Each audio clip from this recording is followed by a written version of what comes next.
In today's Road to Grandmaster video, we're taking a look at the Nightmare Prime Evil Diablo skin and rocking the Zeratul Diablo combo. VP into Apocalypse. Let's do it.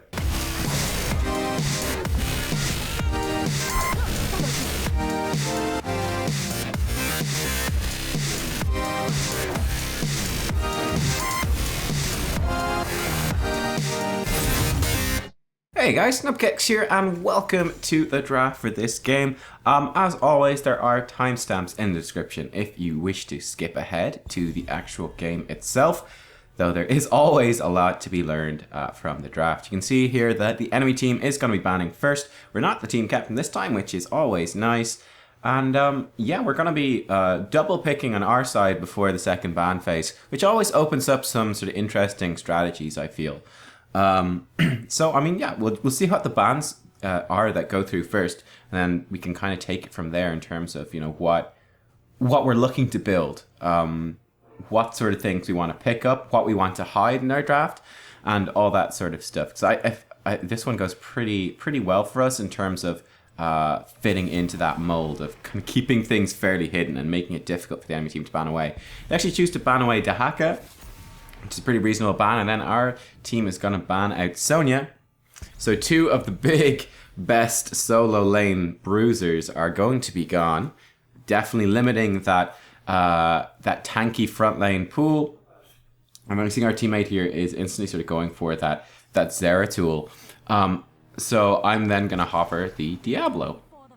Enemy team grabs Sylvanas first up, and this is actually looking pretty good for us now. So the Zeratul is going to fit in pretty nicely, kind of taking that sort of second melee role oftentimes, and that can actually fit quite well because, again, we've removed two of the big bruiser heroes that are, you know, definitely a problem for Zeratul, heroes that are fairly difficult for him to kill because they've got such a big health pool and they can fight back in melee range. You can see I was wondering, there's no music playing. It's just one of those things where sometimes there's no music for no reason. And I'm going to grab the Diablo, get that point and click CC. Infernal Shrines is one of Diablo's best maps. One of his best maps, and I suppose with this skin, one of her best maps. The reason being that there's quite a lot of rotating between lanes on Infernal Shrines, so you do tend to fill out your souls relatively quickly. It's not too hard to fill them out. At the same time as well, there's a lot of gank points on this map around the mercenary camps, around the objective in particular, and then even diving in on top of the Punisher as well. So Diablo gets quite a lot of value here and can have quite a lot of impact. There's also quite a lot of good spots for Apocalypse as well. The same thing that makes it Diablo's Shadow Charges good, stuns against the walls and choke points. That also makes Apocalypse good because you can kind of set Apocalypse up through the shrine, through the choke points, and can have pretty big impact. Lightning Breath, in fact, is great as well, so that's always worth considering too. The enemy team grabs Varian and Arthas, so they're trying to lock down some solid warriors. They're going to have a very big front line here. I don't think this was as good a rotation for them in terms of picks. They're going to ban out Jaina, which makes sense. We banned out Greymane, which makes sense as well. Greymane would fit fairly well on our team, it has to be said. We would have been happy enough with Greymane, I think. But Greymane would have fit very well on the enemy team. The problem with him on our team is that, you know, Varian and Arthas, they're pretty good against Varian. They're pretty good against Greymane. You know, Varian has got parry, Arthas has got a lot of physical armor, and the attack speed slow if Greymane goes into melee range. They're both fairly safe against Greymane. So that's a bit of a problem for us. Whereas Diablo and Leoric, neither one are that good against Greymane. You know, they both have a lot of HP and healing and stuff like that, but they don't have any armor and can kind of burst it down and burn down very quickly with, you know, the cursed bullet. So it's definitely something to watch out for. We're going to grab Nazebo instead. So I think that's really nice for us. You know, ban out the Greymane, take the Nazebo instead. That's cool. And the reason the enemy team banned Jaina is to really remove that sort of the trifecta wombo combo, which is the Zeratul Void Prison into a Diablo Apocalypse into a Reina Jing of Frost, the Jaina Ring of Frost. Pretty scary stuff for them. And we're going to grab Lucio as our final pick here. The enemy team grabs the Oriole and the Kael'thas. So Kael'thas is going to be providing Oriole her energy. And there we go. We're going to grab Lucio for ourselves. So I think a very interesting draft. I think one that we're pretty happy with overall, though we are quite a late game scaling composition. So we'll have to see how the early game goes for us. Nazeebo, Leoric, even Diablo and Lucio. These are all heroes that get a lot stronger in the late game. So we'll see how it goes. I'll catch you guys in the game, and yeah, catch you then. Hey guys, Nubkeks here. Welcome to the game itself. As I said at the start, we're rocking the Prime Evil Nightmare tint skin for Diablo. You can see it here. We're using the default mount as well, which gives you this super creepy running animation, which is awesome. We got ourselves a Diablo skin. We have some voice lines. I doubt you'll be able to hear them. Someone threw the default Nexus thing over our spray. That's just rude. This is this dance that you get with the skin, which is pretty cool. And this is the taunt animation. I think all this stuff looks really great. There's the mounting animation. And yeah, I have to say, this is probably my favorite mount in the entire game right now. It looks so good. It's so, whereas Diablo is always this hulking brute. Something about this skin, it just makes it takes that hulking brute and it turns it into something a bit more sinister, a bit more evil. It makes me feel as well a bit more like a damage dealer than a tank sometimes, I guess, because you're less, muscly. Anyway, this was kind of an interesting situation where I was slightly worried. Right there, nice kill on the Varian. I was slightly worried that I saved him. I was going in for my combo on the Varian, and I kind of had committed to doing that in my head before I saw the zombie wall coming down. So he saved Varian from the zombie wall. I was kind of thinking, oh shit, hopefully we didn't save his life, because his healer, Oriel, was there. Luckily she didn't have enough to quite save him, so it worked out okay in the end. This is a big lane we're fighting against, so it's going to be pretty tough for us to survive in here. But yeah, as I said, coming out of the draft, we have a very strong late game team. Like Nazeebo scales super hard, Leoric scales super hard, Lucio scales super hard. Diablo scales pretty well too. I mean, we're not as strong at the start of the game until we've built up those souls. So yeah, we've got a very strong late game team comp. The early game might be quite a big challenge for us. And if you look at the enemy team, what they've got set up here, they have a Sylvanas composition on Infernal Shrines. They've got Kael'thas to try help secure those shrines with his flame strikes. They've got a big front line to come in. Now, Varian, not that strong early game, so that's good for us. But they do have this Sylvanas comp. If they get ahead, if they snowball, they could potentially snowball this really hard, winning those shrines. It's going to work out well for us. Our Shadow Charge there gets interrupted by the Kael'thas stun. I don't know if that was like incredible skill on his part or more luck, but he gets it anyway, and he kind of gets away with it. At this point, we're going to have to Hearthstone because we are low on HP. That's going to be a difficult start here to this shrine. Arthur's taking it to Zeratul as well. And we are a little bit behind in terms of XP and very much behind in terms of map position going into the shrine. The good news, as you can see right there, is that Kael'thas does not have much mana. And Nazeebo getting a solo kill down bottom lane. That is fantastic. That's actually really, really good. Solo lane kills or solo lane deaths are some of the best things for your team and the worst things for the enemy team. The Orc is going to respawn in here. We're going to clear the minions. Very important is Diablo. Diablo is one of those heroes. Like, soaking lanes is so important at all times. It's even more important on Diablo. Why? Because you need to be getting those souls. It's so, so crucial. Also right there, that was like a very Diablo-esque sort of team fight. I feel getting into the position to stun the Oriel. I think people keep giving out to me how to say Oriel. I think you need to stress the L more. Oriel? I'm gonna go with Oriel. I don't know.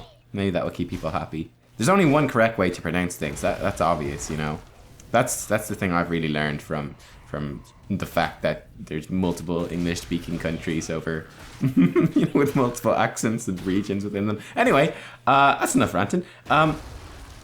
This is a nice lead here on the shrine for us. We're just working away on this. However, their team was fighting down below. I should have responded quicker to that and should have been looking at that. It's kind of assuming that we'd be kind of taking that win in terms of the kills and focusing in on securing the shrine. Up against the Sylvanas team, like I said, it's so important that we do secure these shrines if possible. Nazeebo is going to die right here. There's just too many of the enemy team. Zeratul is in behind trying to sneak some of this stuff. And you can see we're getting a lot of healing here from our level 1 talent, which is Devil's Due, which I'll talk about in a second. Oriel gets way too greedy in terms of her poke, and myself and Leoric just move around. Again, body blocking her, that's another crucial sort of Diablo move. We just move around so that she's stuck between us and the minions. She can't get out there, so we help secure ourselves a nice and pretty easy kill. Trying to keep this Leoric alive for as long as possible. He does go down now, Leoric will respawn, so it's not the end of the world. We're trying to CC these guys, slow them down as much as we can. Looks like Lucio was the one who grabbed the final minion there, the final monster on the shrine, and we do just about get the first shrine. It was very messy. That was very, very messy, but we did just about get it. And like I said, with a Sylvanas just amplifies the value of every single Punisher so much by disabling the structures. So I think normally, if they didn't have a Sylvanas team, I'd probably be saying, you know what, losing like 2 or 3 heroes probably isn't worth it to get the Punisher, because the Punisher without heroes to back it up doesn't do all that much. It doesn't do all that much. It's not that great. However, as a denial pick, as removing that Punisher from the Sylvanas team, it gets a lot of value, so that even losing a couple of heroes to deny that from the Sylvanas team can be quite a valuable thing to do, just to stop that game snowballing out of control. We don't want them to snowball ahead to 10, get the second Punisher, snowball like this big structural advantage, and then leave us in a really bad spot where we can't get to our late game. So we're actually fairly happy that that worked out the way it did. Right here we're positioning, trying to be fairly safe, just trying to protect this Nasibo, get him out of harm's way. We're still stacking up our souls. We're at 80 now, so we're most of the way there. This is looking pretty good. You'll notice in the team fights as well, it's very crucial too that you hit your Qs and your Es in good positions as much as possible. Trying to get those stuns into the wall and trying to do that. There's two, well, in fact no, there's 3 big combos with Diablo. There's one of them, which is walk up to someone, hit them with your E or overpower, and then push them backwards with your Q. That kind of combo, you basically give up the stun and the bonus damage from Shadow Charge, from hitting them into a wall. But the good news is that you hopefully get them so far out of position that you can secure the kill anyway. Case in point, the enemy team's Varian right there.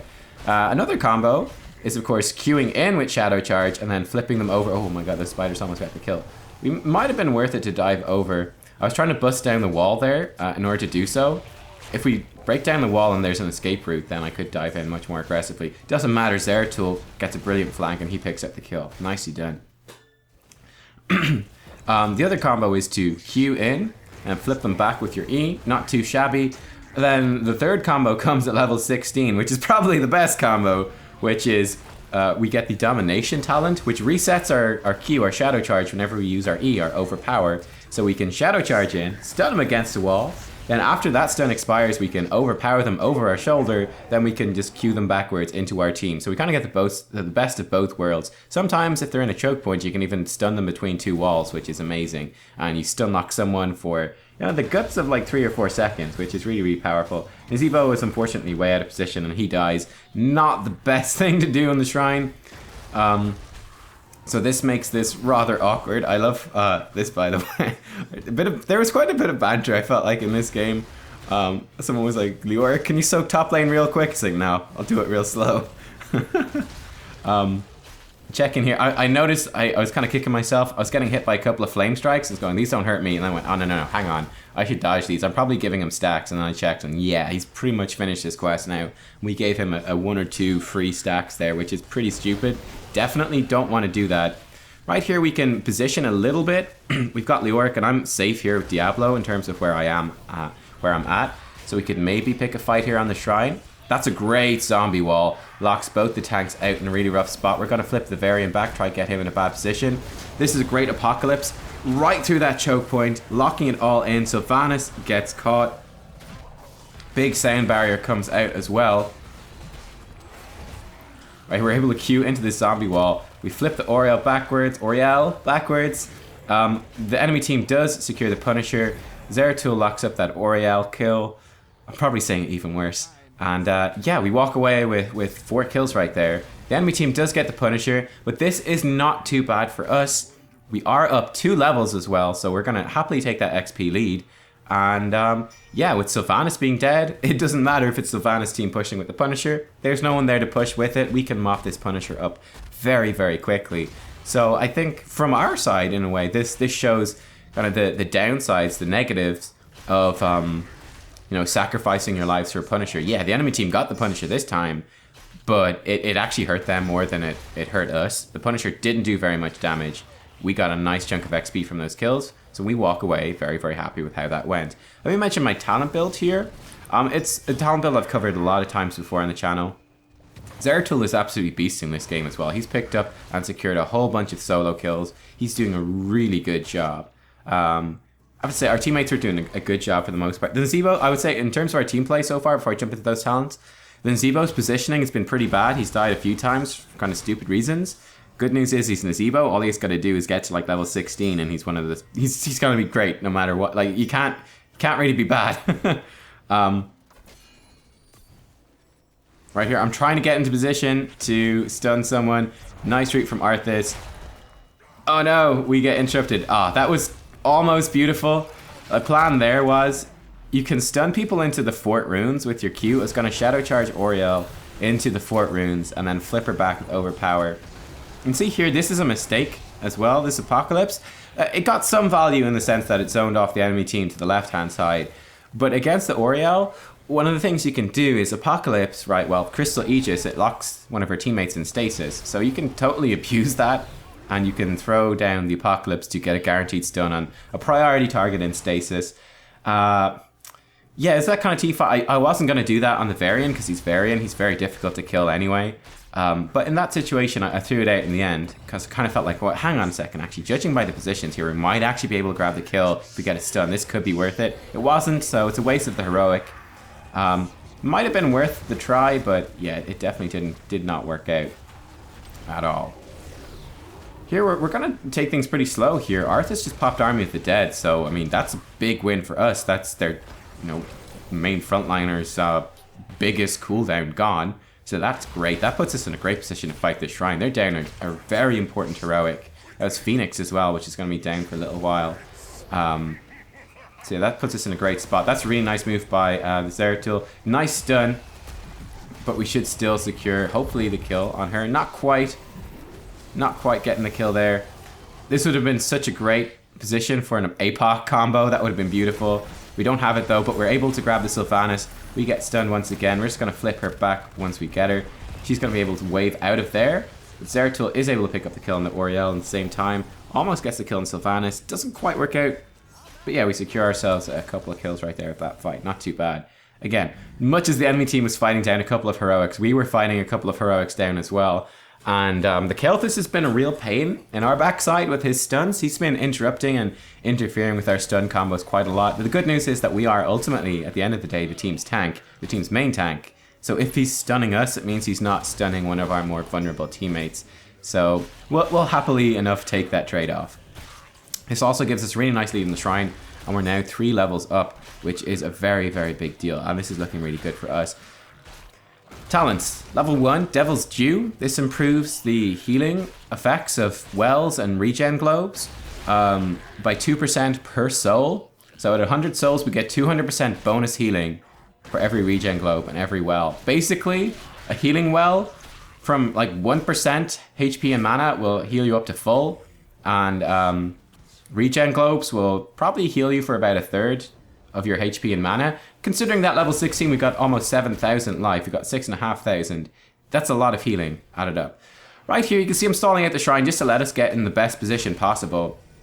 But spotting the enemy team is actually split around the map. That we want to grab this as soon as we can, basically. So actually holding on to that didn't work out too well for us. Zeratul once again solo kills that Sylvanas in the mid lane, taking advantage of the fact that the enemy team was all showing bottom, which is again also the reason that we grabbed that Punisher as quickly as we could.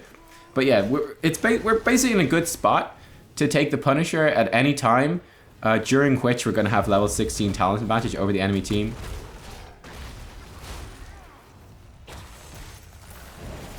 We're actually going to do the APOC combo this time. We do just about get it off on the Varian. We're trying to body block this guy out. And this is why you can see I was not going for the Varian earlier. He's so stupidly tanky. right here, not taking account of the Punisher stun, so we could have actually flipped him back in and probably secured a kill on him. But Oriel walks too far forwards. We get the QEQ combo on her, stun her against the keep, get some nice damage on her, flip her over our shoulders, reset the shadow charge, cool down, and then charge her into the middle of our team, and she evaporates. She'd already used her Crystal Aegis, nothing to protect herself, and she does go down, and this keep is going to be going down as well.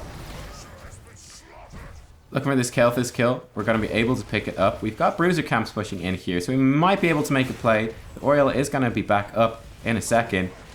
I'm trying to get in position. Arthas was actually a nice move. I don't know if he did that on purpose, but I was trying to get in position to stun him against the wall there. That would have been really good, but it's just not quite going to work out. Going to be able to get Sylvanas, which is somewhat useful. Waiting on our resets here for a good target. Gonna go for the Oriel, and then we're gonna Shadow Charge out to a minion. To escape, we're gonna throw our W behind us, our Fire Stomp, to try to dismount some people. It does work out. Zeratul's able to blink out as well. And looks like Leoric is just gonna be able to walk out of there. Lucio is waiting nearby to speed boost us away, so it should be fine. Leoric, he's like, yeah, he doesn't even care, man. He's just chilling. There we go. We get out. We're gonna Hearthstone out. Leoric just eventually, no hurry, man. No hurry. He's just chilling. He's just chilling in there, and he eventually walks out. Level 4 from the shadows, improving the range of our shadow charge, making it way easier to engage and disengage like you saw in that last fight. Just a really useful level 4 talent. Soul Shield level 7, giving us 0.25 spell armor per soul. So with 100 souls, we get 25 spell armor. Gonna be really good at neutralizing the Kel'Thuz and the Sylvanas damage. So they've now at level 20 of 7.8k HP with 25 spell armor to get through. Very difficult for them to do. Apocalypse at 10, like I mentioned. Level 13, Devastating Charge. You can see the quest down there. So it's a 5-part quest to stun enemy heroes against the wall. And by default, just as soon as you pick up the quest, it does an extra 5% of their max HP whenever you stun them against the wall with your Shadow Charge. You can get a bonus 10 on top of that, so for 15% of their max health total, which is pretty disgusting. It's pretty disgusting. That's a whole bunch of bonus damage. Right there, we get the APOC combo with the VP. After that, we get our stun onto the Oriel once again, and she goes down. That's 2 kills for us, level 20 to 17. We got a Shrine active as well. The core is down to 62% health. Top and bottom keeps are down. This is looking really nice for us. We're going to clean this up. Zeratul's going for kind of slightly greedy Merc Camp. I don't think there's a point to that. I think it's actually probably a bad idea. I think at this stage what you want to do is you just want to clear this shrine as quickly as is humanly possible, and then just push bottom lane and win bottom lane. You got catapults, you're going to have a Punisher, you've got level 20. Nazebo is dead, which makes it somewhat awkward actually. Sorry, I didn't spot that. Zebo being dead does make it awkward. He's the main source of damage, but we should be able to do it. I was asking Lucio as well to come over and give us a bit of a heal, because we are running out of some life. Just in case the enemy team does try anything funny on the shrine. You can see once we get regen globes, it's all good. We're going to heal up to full anyway. So this should be a pretty decent push for us. Enemy team makes a bad rotation, and look at this damage on Arthas. Okay, we screwed that up slightly. He just go down anyway with the team. You can see I was trying to stun him against that little corner of the wall, and I missed, which is a pretty big mistake. That would have killed him just straight up. But yeah, Arthas goes out of position, and we've got loads of CC. We've got Leoric max HP damage as well, and he just evaporates. Hello, Sylvanas. She gets unstoppable from her Banshees, so she does actually dodge the return Shadow Charge, but that's okay. She silences just me. That's just fine. I'm just gonna turn around and start smacking the core. It's all good. Level 16 Domination, I already mentioned. Level 20 in this game, by the way, I went for Lord of Terror, which is an activatable, which steals 10% of the max health of nearby heroes. So, I mean, just Diablo alone, if we get a full Shadow Charge combo with the Devastating Charge, Domination, and then Lord of Terror talents, the first Shadow Charge is 15% of their max HP. We flip him over, Shadow Charge him against another wall. That's another 15% of their max HP. Then we use our Lord of Terror active, which is 10%. In total, that's 40% of a hero's max HP. Any hero's max HP just gone in an instant, on top of just the base damage of our spells, and on top of our basic attacks. It's pretty nuts. It adds up to a whole lot of damage in the end. so it can be really, really strong. But yeah, I grabbed Lord of Terror in this game because I wanted to dive a bit more aggressively. They've got Varian and Arthas. They've got 2 very high HP heroes, so it's going to heal me up a lot as well. So yeah, I think all of Diablo's level 20 talents, by the way, are really strong, and you can choose pretty much any of them. And I do mix it up from game to game. Hellgate is usually my go-to, but Lord of Terror, I thought this game, Lord of Terror would be the thing to go for more tankiness and just that nice chunk of extra damage. I felt like we had enough CC anyway, so that is what I went for. And there you go, guys. Hope you enjoyed. Give it a thumbs up if you did. You got the talent build there on the left-hand side. So I was a bit slow actually covering the talents in this video today. Had a lot of stuff I wanted to cover. There should be buttons as well on the right to subscribe and check out other videos, so hit those if you want to see more. I'll look forward to seeing you in those, hopefully. So yeah, I'll catch you all then. Thanks for watching, guys. Bye-bye.